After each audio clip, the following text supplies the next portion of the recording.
श्री कृष्ण भगवान का देवकी के गर्भ में अवतरित होना। श्री सुखदेव जी कहने लगे कि हे राजन, जब इस प्रकार कंस द्वारा देवकी के 6 पुत्र उत्पन्न होते ही मारे गए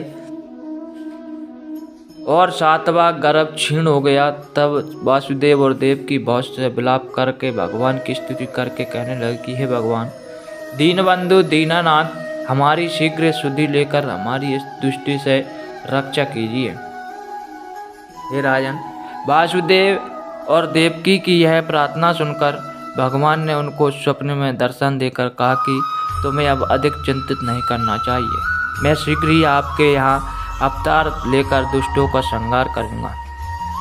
इस स्वप्न के पश्चात उनको कुछ धीरज हुआ, तब वे कारागार में ही भगवान का भजन करके उनके जन्म लेने की बाट निकालने लगे। कुछ दिन के बाद जब उनको यह मालूम हुआ कि उनकी स्त्री रोहिणी गर्भवती हो गई है, तो वासुदेव जी ने उसे अपने मित्र नंद गोप के यहाँ गोकुल में पहुँचा दिया। सुनंद जी भी उसे अपने मित्र की स्त्री समझकर सब प्रकार से सुखी रखने का प्रयत्न करने लगे। तत्पश्चात श्रावण सुदी चतुर्दशी बुधवार को रोहिणी के गर्भ से शेषनाग के अवतार में बलभद्र जी ने जन्म लिया। उस समय नंद ने हर्षित होकर बड़ा पुण्य दान किया और देवताओं ने नगाड़े बजाकर आकाश से पुष्प वर्षा की। इतनी कथा सुनाकर श्री सुखदेव जी राजा परीक्षित से कहने लगे कि हे राजन, इसके बाद ब्रह्मादिक देवताओं ने भगवान से भी शीघ्र अवतार लेने की प्रार्थना की। तो भगवान ने अपनी योग माया को आज्ञा देकर कहा कि हे योग माया दुर्गे, तुम नंद जी के यहाँ अवतार धारण करके शक्ति रूप से दुष्टों का संहार करो और मैं देवकी के गर्भ से अवतार लेकर धर्म की मर्यादा स्थापित करूँगा। हे राजन, इसके बाद भगवान की योग माया से यशोदा के गर्भ में और भगवान ने देवकी के गर्भ में अपना तेज रूप अवतरित कर दिया। भगवान के गर्भ में आते ही देवकी का मुखमंडल सूर्य की तरह देदीप्यमान हो उठा। ये परीक्षित, जिस समय यह समाचार कंस को मिला कि देवकी को 8वीं गर्भ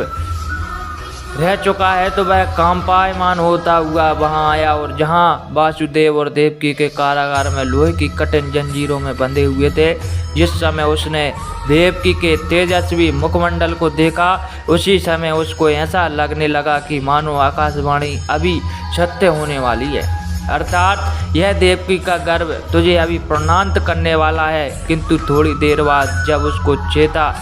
चेत हुआ तो वह सोचने लगा कि देवकी को इसी समय क्यों न मारकर चिंताओं से मुक्त हो जाना चाहिए, परंतु फिर सोच विचार करके मन में कहने लगा कि मुझ जैसे विजयी योद्धा को इस प्रकार कायरता नहीं दिखानी चाहिए, बल्कि देवकी की हत्या न करके इसकी संतान को सुरपुर भेजवा देना चाहिए।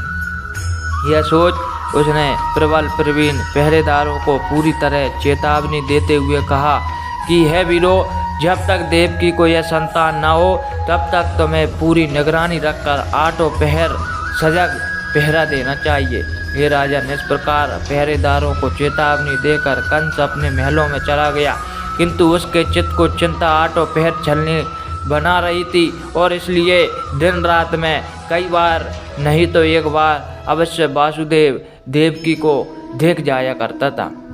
हे परीक्षित, जब कंस दिन प्रतिदिन वासुदेव देवकी को नाना प्रकार का कष्ट देने लगा, तो वे दुखित होकर परमेश्वर की प्रार्थना करने लगे कि हे जगदीश्वर, अब जग में शीघ्र अवतार धारण करके भक्तों के जीवन को सुखमय बनाने की कृपा कीजिए। कि हे राजन, इस प्रकार देवता वासुदेव और देवकी की प्रार्थना सुनकर भगवान ने आकाशवाणी द्वारा उनको संबोधित